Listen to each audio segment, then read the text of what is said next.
ಎಲ್ರಿಗೂ ನಮಸ್ಕಾರ. ನಾನು ಡಾಕ್ಟರ್ ಸುಪ್ರಿಯಾ ಅಂತ.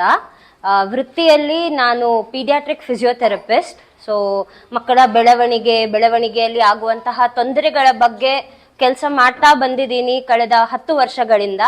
ಈಗ ಇತ್ತೀಚೆಗೆ 2 ವರ್ಷಗಳಿಂದ ನನ್ನದೇ ಆದ ಒಂದು ಪುಟ್ಟ ಕ್ಲಿನಿಕ್ ಅನ್ನ ಪ್ರಾರಂಭಿಸಿದ್ದೀನಿ ಬೆಂಗಳೂರು ವಿದ್ಯಾರಣ್ಯಪುರದಲ್ಲಿ. ಸೊ ಇಲ್ಲಿ ನಾವು ಬೆಳವಣಿಗೆಯಲ್ಲಿ ಆಗುವಂತಹ ತೊಂದರೆಗಳು ಲೈಕ್ ಆಟಿಸಮ್ ಆಗಿರ್ಬೋದು, ಅಟೆನ್ಷನ್ ಡೆಫಿಸಿಟ್ ಆಗಿರ್ಬೋದು, ಅಥವಾ ಸ್ಪೀಚ್ ಡಿಲೇ ಆಗಿರಬಹುದು, ಇಂತಹ ತೊಂದರೆಗಳು ಬೇಗ ಕಂಡು ಹಿಡಿದು ಅದಕ್ಕೆ ತಕ್ಕಂತಹ ಥೆರಪಿಗಳನ್ನ ನಾವು ಕೊಡ್ತೀವಿ. ಸೊ ಇಲ್ಲಿ ಬಂದಂತಹ ಪೇರೆಂಟ್ಸ್ಗಳಿಗೆ ಮುಖ್ಯವಾಗಿ ಈ ಕರ್ನಾಟಕ ಪೇರೆಂಟಿಂಗ್ ಕನೆಕ್ಟ್ಗೆ ನಾನ್ ಬಂದಿದ್ದ ಉದ್ದೇಶ ಏನು ಅಂದ್ರೆ the early you identify the red flags ಅಂದ್ರೆ ಎಷ್ಟೋ ಸಲ ನಾವು ಮಕ್ಕಳು ಬೆಳಿತಾ ಅವರ ಮೈಲ್ ಸ್ಟೋನ್ಸ್ ಅಂತ ಹೇಳ್ತೀವಿ. ಅದು ಅವರು ಅಂಬೆಗಾಲ್ ಹಾಕೋದಾಗಿರ್ಬೋದು, ಎದ್ದು ನಿಂತ್ಕೊಳ್ಳೋದಾಗಿರ್ಬೋದು, ಅಥವಾ ನಡೆಯೋದಾಗಿರ್ಬೋದು. ಇದೇ ಪ್ರಾಯದಲ್ಲಿ ಅವರು ಈ ತರ ಮಾಡ್ಬೇಕು ಅನ್ನುವಂತಹ ಇದಿದೆ. ಅಂದ್ರೆ ನಾವು ಓಕೆ ಈ ಏಜ್ ಅಲ್ಲಿ ಮಗು ಈ ತರ ಬೆಳೆಯುತ್ತೆ ಅಂತ ಆಲ್ರೆಡಿ ಸೆಟ್ ಮಾಡಿದ್ದಾರೆ, ರಿಸರ್ಚರ್ಸ್ ಎಲ್ಲ ನೋಡಿ ಎಲ್ಲ ಇದೆ.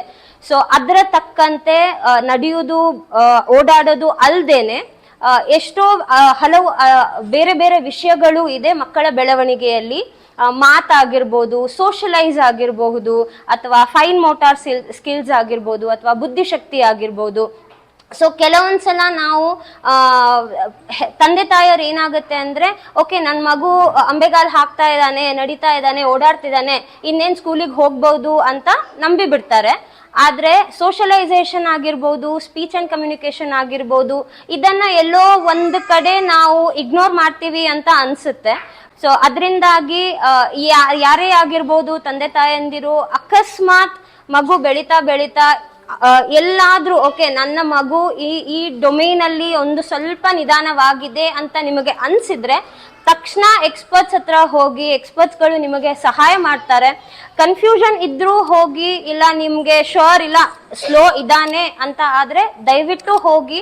ಪೇರೆಂಟ್ಸಿಗೆ ನಾನು ಏನ್ ಹೇಳೋದಂದ್ರೆ ಆದಷ್ಟು ಸ್ಕ್ರೀನ್ ಟೈಮ್ ಕಡಿಮೆ ಮಾಡಿ, ಮಕ್ಕಳಲ್ಲಿ ಔಟ್ಡೋರ್ ಆಕ್ಟಿವಿಟೀಸ್ ಅನ್ನ ಇನ್ಕ್ರೀಸ್ ಮಾಡಿ. ಸೊ ನಾವೆಲ್ಲ ಹೆಂಗೆ ಬೆಳೆದ್ವಿ, ನಾವು ಮನೆ ಒಳಗಡೆ ಅಂತೂ ಇರ್ಲೇ ಇಲ್ಲ. ಸ್ಕೂಲಿಂದ ಬರ್ತಿದ್ವಿ, ಬ್ಯಾಗ್ ಎಲ್ಲ ಎತ್ತು ಬಿಸಾಕ್ತಿದ್ವಿ, ಹೊರಗಡೆ ಇಡ್ತಿದ್ವಿ. ಇವಾಗಿನ ಸಿಸ್ಟಮ್ ಏನಾಗಿದೆ ಅಂದ್ರೆ ಹೆಚ್ಚಾಗಿ ಅಪಾರ್ಟ್ಮೆಂಟ್ಸ್ ಅಲ್ಲಿ ಇರ್ತಾರೆ. ಕೋವಿಡ್ ಬಂದ ಮೇಲಂತೂ ಜನ ಮನೆಯಿಂದ ಹೊರಗಡೆ ಹೋಗಕ್ಕೆ ರೆಡಿ ಇರೋದಿಲ್ಲ.